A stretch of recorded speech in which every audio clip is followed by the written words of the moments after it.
प्यारा मित्रों नमस्ते। ओम। मैं आलोक कुमार पटवा आज आप लोगों को भस्त्रिका प्राणायाम के बारे में बताऊंगा। हम आप इसके सर्वप्रथम इसकी शाब्दिक अर्थ के बारे में जानने का प्रयास करेंगे। उसके पश्चात हम आप किस ग्रंथ में इसका वर्णन है इसका भी जानने का प्रयास करेंगे और इसकी सावधानी क्या है, करने से पूर्व क्या क्या सावधानियां रखी जानी चाहिए, इसकी विधि और तत्पश्चात इसके लाभ का वर्णन करेंगे। तो चलिए प्रारंभ करते हैं भस्त्रिका प्राणायाम। जैसा कि इसके नाम से प्रतीत होता है, भस्त्रिका का अर्थ होता है लुहार की धौंकनी। भस्त्रिका का अर्थ है लुहार की धौंकनी। तो यह ऐसा प्राणायाम है जिसमें हमारे संपूर्ण शरीर को ये उष्णता प्रदान करने वाला प्राणायाम है। प्राचीन काल में जैसे गांव में आपने देखा होगा कि पहले चमड़े की एक धौंकनी बनी होती थी और एक गड्ढा खुदा होता था, उसमें लोहे को गर्म किया जाता था। तो उसमें एक लंबी रस्सी बनी होती थी, एक लोग उसको जो है ऊपर नीचे करते थे और उस धौंकनी के माध्यम से जो हवा जाती थी उस गड्ढे में जिसमें लोहे को गर्म करने के लिए रखा होता है, बहुत गर्म हो जाता था। तो मेन तात्पर्य यही है कहने का कि भस्त्रिका प्राणायाम करने से हमारे आपके शरीर के समस्त ऑर्गन्स, समस्त अंग जो हैं गर्म हो जाते हैं, उष्णता उनमें व्याप्त हो जाती है, गर्माहट आ जाती है पूरे शरीर में। तो ये हुआ इसका शाब्दिक अर्थ कि भस्त्रिका प्राणायाम का शाब्दिक अर्थ ऐसा प्राणायाम जिसके माध्यम से हम अपने शरीर को या कि शरीर के समस्त अंगों को उष्णता या गर्मी प्रदान कर सकें। अब हम इसके पश्चात जानेंगे कि किन किन यौगिक ग्रंथों में इसका वर्णन मिलता है। तो स्वामी स्वात्माराम जी अपनी हठयोग प्रदीपिका में और महर्षि घेरंड अपनी घेरंड संहिता में इसका वर्णन करते हैं। तो आइए जान लेते हैं कि स्वामी स्वात्माराम के हिसाब से और महर्षि घेरंड के हिसाब से कितने प्राणायाम हैं। तो इन दोनों लोगों ने अपने अपने ग्रंथों में 8 प्राणायामों का वर्णन किया।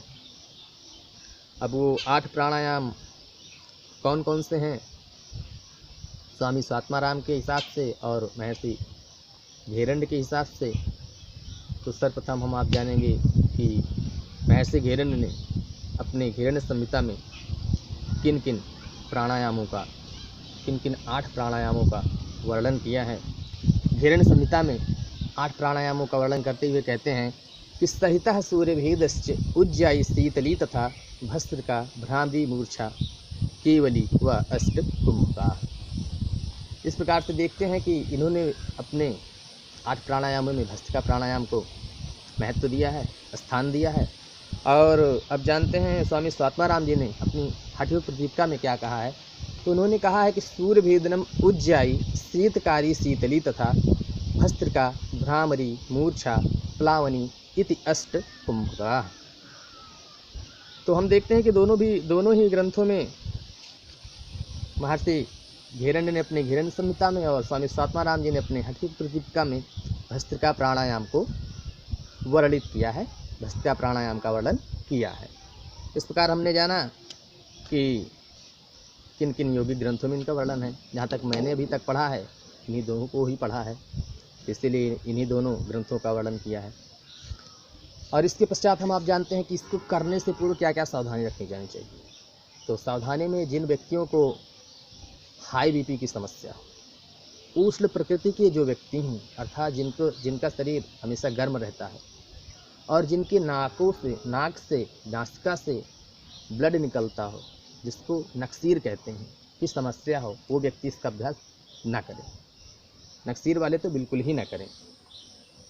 और इसके पश्चात जिसको बुखार हुआ हो वो व्यक्ति भी इसका अभ्यास ना करे, क्योंकि ये ऑलरेडी आपको गर्मी प्रदान करेगा, उष्णता प्रदान करेगा।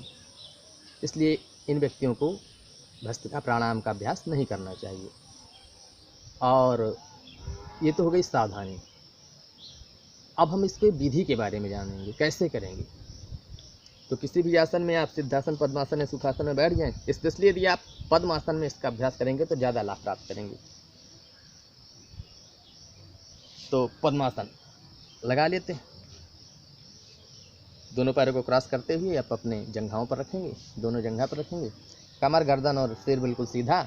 ज्ञान मुद्रा अर्थात तर्जनी के अग्रभाग को अंगुष्ठ के अग्रभाग से लगाएंगे, ये ज्ञान मुद्रा से तीनों उंगलियां खुली हुई।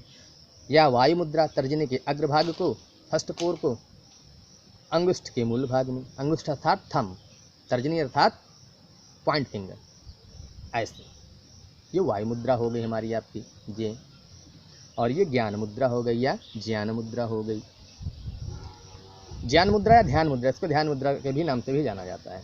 इस प्रकार से बैठ जाएंगे, कमर गर्दन बिल्कुल सीधी, हथेलियाँ दोनों आपके घुटनों पर, और किसी भी प्रकार का आपके कंधे में किसी भी प्रकार का स्ट्रेस नहीं होना चाहिए, बिल्कुल सीधा सहज भाव से, सरल भाव से। दोनों नेत्रों को बंद कर लीजिए, पंच ज्ञानेंद्रियाँ अंतर्मुखी हो गई, इससे आपका मन बाहर की ओर नहीं भटकेगा। इसीलिए नेत्रों को बंद करने के लिए या कि मुद्रा इत्यादि लगाने के लिए कहा जाता है कि आपकी पंच ज्ञानेंद्रियाँ कहीं भटके ना इधर उधर, नहीं तो आपका मन आप जो कार्य कर रहे हैं उसमें नहीं लगेगा, चाहे वो आसन हो, प्राणायाम हो, मुद्रा, किसी भी कार्य में आपका मन नहीं लगेगा। तो कैसे करेंगे? इसमें ध्यान देने वाली बात ये होती है, रेशियो इसका इक्वल होता है। जैसे 2 से 2.5 सेकंड में लिया तो 2 से 2.5 सेकंड में ही इसको छोड़ना भी होता है। ये विशेष बात ध्यान रखने योग्य होती है। तो कैसे करेंगे, स्टार्ट करते हैं। मुख को बंद करके नासिका से सर्वप्रथम सांसों को बाहर कर दीजिए। अब प्राणायाम के लिए, भस्त्रिका प्राणायाम के लिए 2 से 2.5 सेकंड में सांसों को भरें और छोड़ दें। अब ये प्राणायाम, भस्त्रिका प्राणायाम में ध्यान देने वाली बात ये होती है कि इसमें जो है एब्डोमिनल ब्रीदिंग नहीं करेंगे, थोरेसिक ब्रीदिंग करेंगे। आप सांसों को अपने हृदय प्रदेश में, अपने फेफड़ों में भरने का प्रयास करें। इसमें एब्डोमिनल ब्रीदिंग की आवश्यकता नहीं होती। कैसे करेंगे, चलिए।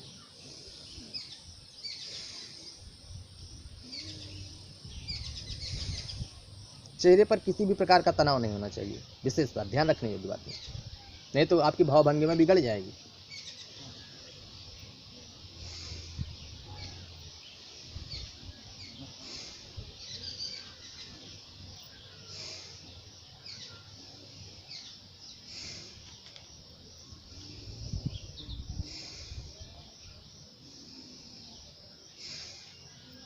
इसकी दूसरी विधि ऐसे भी कर सकते हैं इसको। कैसे?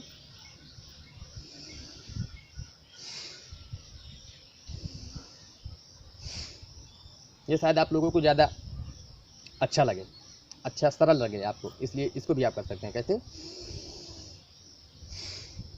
Inhale, exhale, inhale, exhale.